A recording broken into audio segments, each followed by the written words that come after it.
Vereador, o senhor quando esteve, né, como prefeito em exercício, veio aqui no Ponto Crítico e mesmo naquela época veio a notícia, o anúncio de que a tarifa da água ia aumentar e o senhor naquela época já anunciou que iria entrar com uma ação.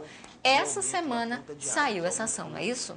Isso, graças a Deus conseguimos, primeiro que o Ministério Público acatasse nossa denúncia, em seguida recebemos uma liminar concluída pela juíza e os nossos 2 procuradores conseguiram essa liminar que saísse essa semana. Isso significa que o consumidor aqui de Manaus pode ficar tranquilo, ou seja, que aquele aumento que já estava sendo esperado, ele está suspenso? Está suspenso automaticamente por liminar, né? E tem que ter audiência da Prefeitura, a Prefeitura tinha que dizer um sim ou um não em relação ao aumento. Como nós sabemos que não existe muitas alterações feitas pela água do Amazonas, e deixa a desejar ainda, a cidade está sem água em vários pontos. Então, com isso, não houve investimento, não justifica o aumento. Essa é a nossa justificativa maior. Quer dizer que tem que seguir um procedimento para que a conta da água seja aumentada, e esse procedimento não foi seguido, é isso? Não foi seguido. Pela Justiça, há um entendimento que tem que ter uma manifestação da Prefeitura.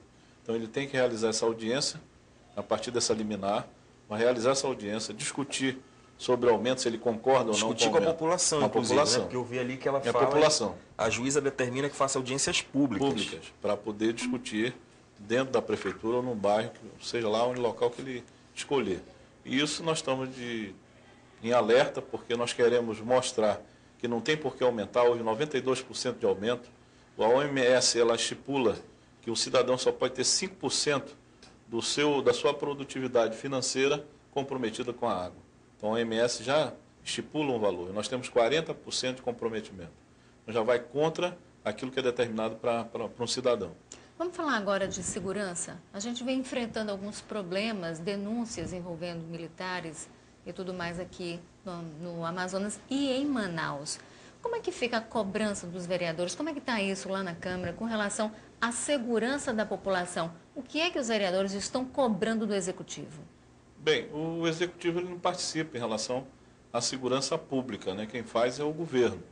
E o que existe é justamente aqueles projetos que vão ser colocados em prática em relação à ronda no bairro. Eu acho que melhora muito a nossa capacitação. E o anúncio do governador em relação a ter mais armamento para a população, defender a população, eu acho que isso daí mostra o interesse público do governador em relação a esse assunto. Mas nós entendemos também que essa ronda do bairro ela vai detectar os alvos de quem são as pessoas que estão se manifestando no bairro.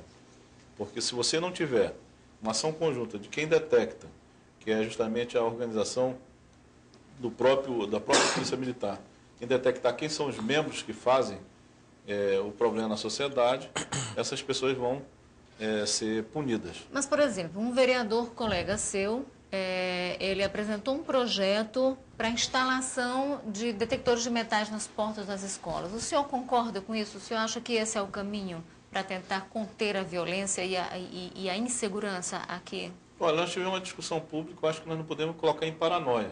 Porque, por exemplo, nós estamos aqui no estúdio. Você vai colocar um detector de metal ali na entrada? Como é que ficaria essa situação? Em tese também então, aqui poderia acontecer um assalto, entrar uma pessoa armada e atirar na gente, né? Como aconteceu lá no Rio. Qualquer local.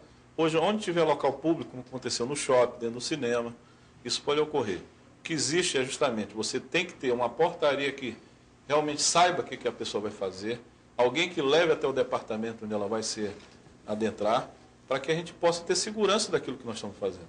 Porque se nós começarmos a usar isso como paranoia, me desculpe, nós vamos começar a ter problemas. As escolas foram feitas não para que se tenha um cercado de proteção, mas sim para que haja um entendimento de educação. E eu acho que na falha, a gente pode até comentar, mas eu não estava lá no local, para viver o calor do momento, um momento triste, que é justamente alguém se dirigiu dizendo que ia dar uma aula. Ninguém questionou, ninguém verificou aonde ele iria e não acompanharam ele. Então, uma pessoa que se diz que vai dar aula, mas que horas? Tem que ter uma comunicação interna. Então, o senhor acha que essa segurança nas escolas, ela é responsabilidade da escola? É responsabilidade de quem está na direção. Porque ela tem que saber como é que tramita as pessoas. Tem horário para tramitar. Eu entro numa escola da minha filha, eu não entro. Tem horário que eu não entro. É proibido. Vai fazer o quê? Aonde você vai? Né? Não adianta colocar só circuito, colocar detector de metal, que isso não impede de você levar uma arma e adentrar qualquer recinto público. Né? Então, essa é a nossa preocupação. Eu tive nessa audiência, na discussão, inclusive, sobre as escolas. Eu discordo em relação à criação de muita atividade para tentar inibir, mas eu acho que a primeira forma de inibir é você não ter ninguém entrando no horário de aula. Né? A primeira coisa que tem que fazer. E aquilo tem que ser combinado com a direção. Bom, tem outro assunto delicado que a gente quer abordar também com o senhor, a questão dos mototaxistas. Quando a lei dos mototaxistas e dos motoboys foi aprovada, o presidente era o Lula, e foi uma lei muito polêmica, ela entrou em vigor sob pressão, eles foram até Brasília, pressionaram, e agora se questiona a constitucionalidade dessa lei.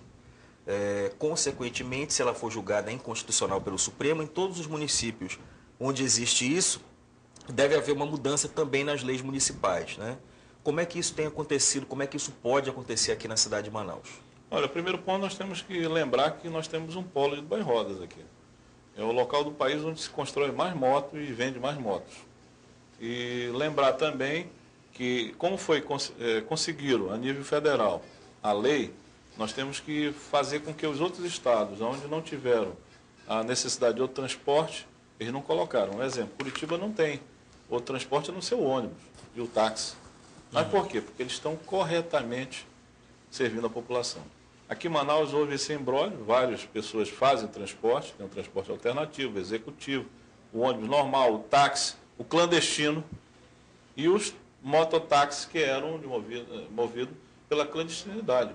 Então nós temos que dar um break nessas coisas, porque hoje você nota que o mototáxi tem tudo que é local. Nós temos 12 mil inscritos. Se você não tentar frear, organizar, você vai ter 20 mil daqui a um tempo.